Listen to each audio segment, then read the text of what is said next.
माता ने छोड़ दी रायबरेली, बहन बन चुकी है पहेली, और जो भैया नहीं कर पाते वो जीजा ने कर डाला, पर चाहे जीजा हो या साला, अमेठी और रायबरेली सारे वोटर है मोदी का मतवाला। तो मुझे लगता है चाहे जीजा आए, चाहे साला आए, चाहे बहन आए, चाहे कोई आए, हमारे अमेठी से जो प्रत्याशी है वो स्मृति ईरानी जी है, जिन्होंने अमेठी की कायाकल्प करने का काम किया है। आज ऐसे माफियाओं पर बुलडोजर चलता है और गुंडा राज समाप्त हो रहा है।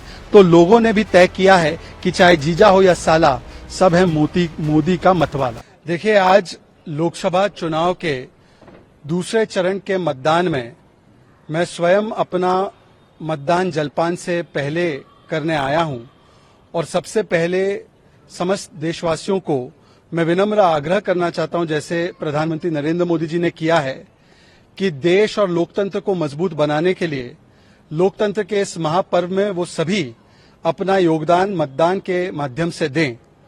आज देश की जनता के सामने दो स्पष्ट विकल्प है। एक मिशन और विजन वाला विकल्प है, जिसमें भारत को 10वें से 30वें स्थान पर अर्थव्यवस्था के रूप में, 25 करोड़ लोगों को गरीबी से निकालने का काम, 3.5 करोड़ गरीबों का आवास बनाने का काम, दुगने रेट से एक्सप्रेसवे, हाईवे बनाने का काम, 70 एयरपोर्ट बनाने का काम, मिडिल क्लास की इनकम को 4 गुना बढ़ाने का काम हो रहा है।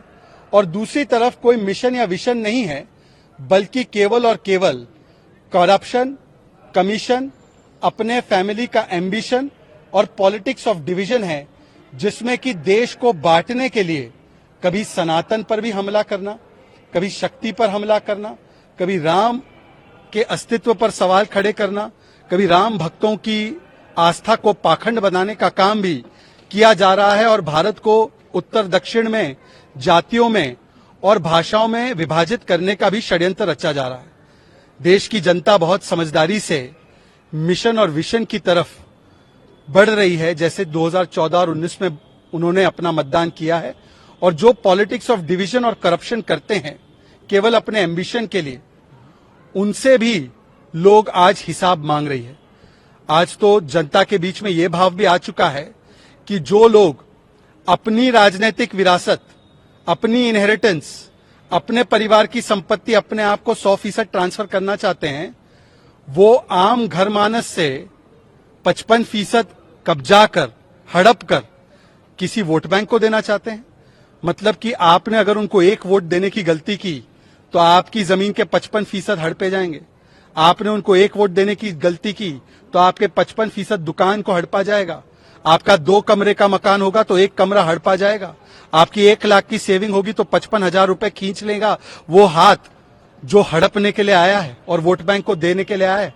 लोग इससे बहुत आक्रोशित है, और जो तुष्टीकरण की राजनीति में लीन होके अनुसूचित जाति, जनजाति, ओबीसी और शोषित वंचित समाज का अधिकार छीनकर भी एक खास वोट बैंक को देने की साजिश जो करने का काम करते हैं, उनको भी आज सभी लोग माकूल जवाब देने का काम अपने वोट से करने वाले हैं। इसीलिए आज सभी लोगों ने ये निर्णय किया है और वो इसी मुद्दे पर आकर वोट कर रहे हैं। तो अब की बार 400 पार होगा या नहीं? मुझे लगता है कि ये अब की बार 400 पार केवल किसी एक पार्टी या अलायंस का नारा न बनते हुए ये जनमानस की जन भावना बन चुकी है। और इसीलिए ना कोई कांग्रेस का बूथ लगा है, ना कोई कांग्रेस का कार्यकर्ता है, और ना कोई कांग्रेस का वोटर बचा है। और कांग्रेस के ही नेताओं की बात सुनकर कांग्रेस का वोटर अपना मन बदलकर भारतीय जनता पार्टी को वोट देने आ रहा है। ये बात तब आ गई जब कांग्रेस के वोटर को भी पता चला कि एक कांग्रेस का वोट दबाने से उनकी 55% संपत्ति गायब हो जाएगी। तो अब राहुल गांधी की बात सुनकर जो बचे कुचे कुछ वोटर थे कांग्रेस के, वो भी वोटर जो है भारतीय जनता पार्टी के पक्ष में वोट करने के लिए तैयार हो चुके हैं और मतदान कर रहे हैं। मुझे लगता है कि खड़गे जी अपना मैनिफेस्टो और अपने लोगों का मैनिफेस्टेशन ये दोनों जाकर खुद ही देख ले तो उनको समझ में आएगा कि दरअसल कांग्रेस ने अपना मैनिफेस्टो अपने दफ्तर में नहीं, हो सकता है कि मुस्लिम लीग के दफ्तर में छपवाकर लाने का काम किया है। इसी मैनिफेस्टो में और मैनिफेस्टेशन में जो राहुल गांधी के गुरु हैं सैम पित्रोदा जी, उन्होंने बताया कि अगर हम सत्ता में आएंगे तो हम विरासत कर डालेंगे, जिससे कि 55% आपका हमारा हो जाएगा। ये कहा कि नहीं कहा? यदि खड़गे जी ये पार्टी की लाइन नहीं है तो उनके ऊपर कार्रवाई कीजिए। और केवल पित्रोदा जी ने नहीं, अभी 2023 में चिदम्बरम जी ने आर्टिकल लिखा इंडियन एक्सप्रेस में। अंग्रेजी पढ़ने वाले सभी लोग उस आर्टिकल को पढ़ें। उसमें साफ साफ लिखा है कि गलती से अगर हमारी सरकार आ गई तो हम पहला कानून यही लाएंगे ताकि आपकी संपत्ति हमारे पास आ जाए। ये चिदम्बरम जी ने 2011 और 12 में भी वकालत की थी और यूपीए सरकार इसको लाना चाहती थी। ये तो शुक्र है कि एनडीए की सरकार आ गई और मोदी जी ने इस पर रोक लगा दिया। मूलतः ये सोच, क्योंकि भारत एक ऐसा देश है जिसमें कि परिवार जो है सेविंग करता है, परिवार पैसे बचाता है, दादाजी पिताजी बेटे बेटी को देने के लिए अपने पैसे बचाते हैं।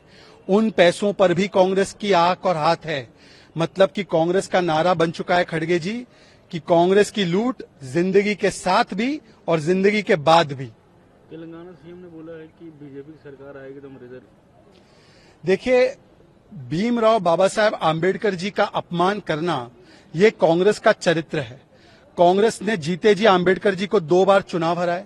कांग्रेस ने जीते जी आम्बेडकर जी के खिलाफ जाते हुए 370 लागू किया और जम्मू कश्मीर को एक अलग टापू बना दिया, जिसको हटाकर आम्बेडकर जी के स्वप्न को पूरा किया मोदी जी ने।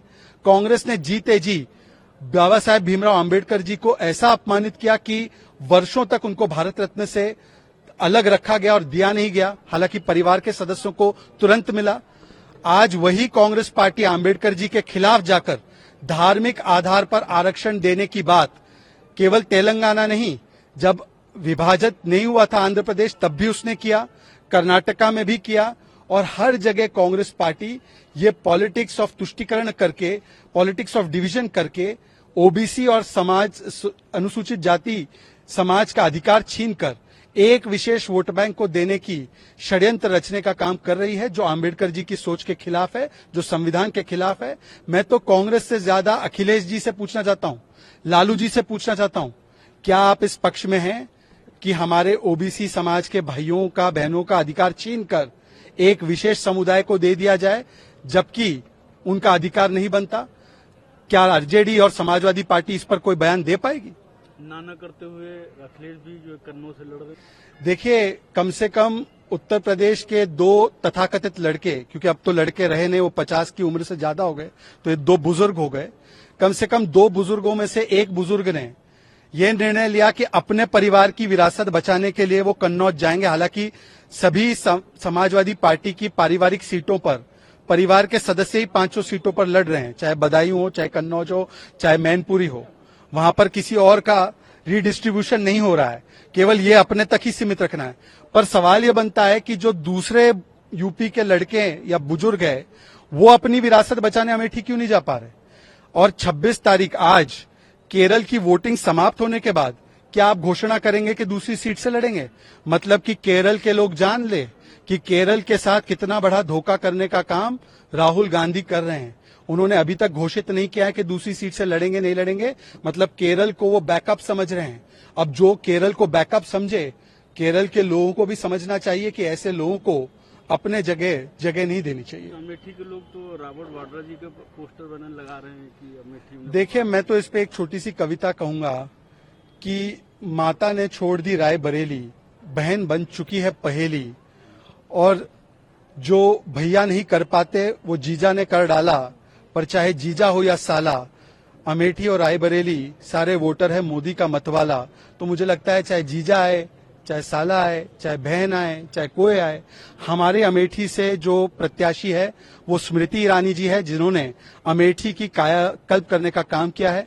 पिछले 7-8 वर्षों में जिस प्रकार से उत्तर प्रदेश बीमारू राज्य से हटकर विकसित राज्य बनने की ओर चला है, $1 ट्रिलियन की इकोनॉमी बढ़ने चला है, कानून व्यवस्था जिस प्रकार से ध्वस्त हो गई थी, ये अंसारी और अतीक के चक्कर में आज ऐसे माफियाओं पर बुलडोजर चलता है और गुंडा राज समाप्त हो रहा है। तो लोगों ने भी तय किया है कि चाहे जीजा हो या साला, सब है मोदी का मतवाला।